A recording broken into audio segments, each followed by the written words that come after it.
Bana dikkat et. Bana küçük et. Evet bak.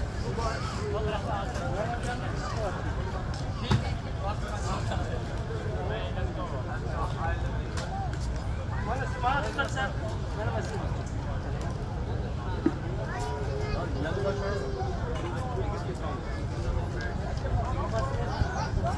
O ne sık olduk mu? Kalktıcı kanasın.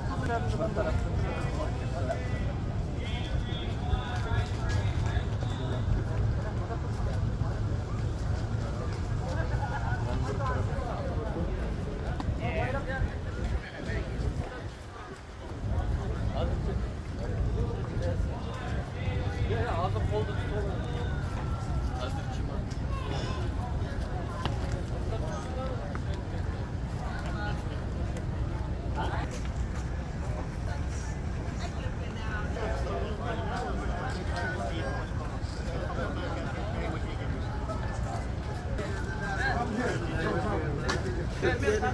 Ya bak üstüne.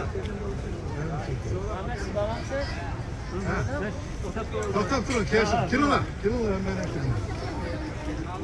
Kilolar. Arkadaşlar var ya.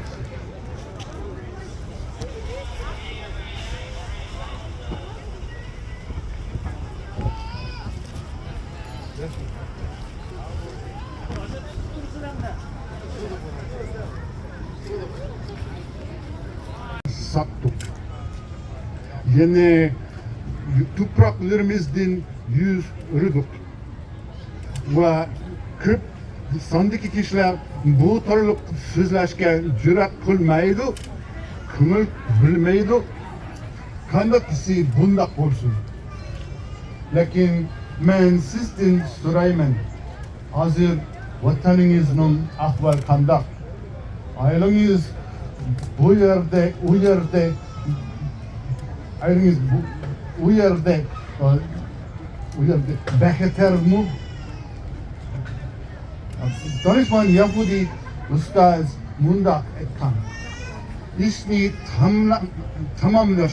Siz bir adımla mecburiyeti emas. Biroq sizning qo'l qovushtirib turish huquqingiz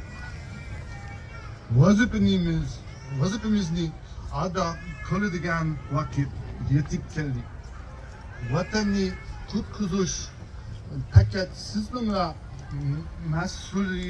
mas'uliyatingiz emas, ammo siz vatan uchun qilgan آل القيبور العالم صامت ينطفئ النور هناك حيث يسمع صوت الألم المساجد مغلقة البيوت هدمت أين الأطفال أين الأمهات كل الحياة لا مكان جدران شائكة كاميرات خوف وفي السماء كل شيء متشابه القمر والنجم لكن القلب حي الأمل يحترق الأيغور لم يكسر يحتفظ بالذاكرة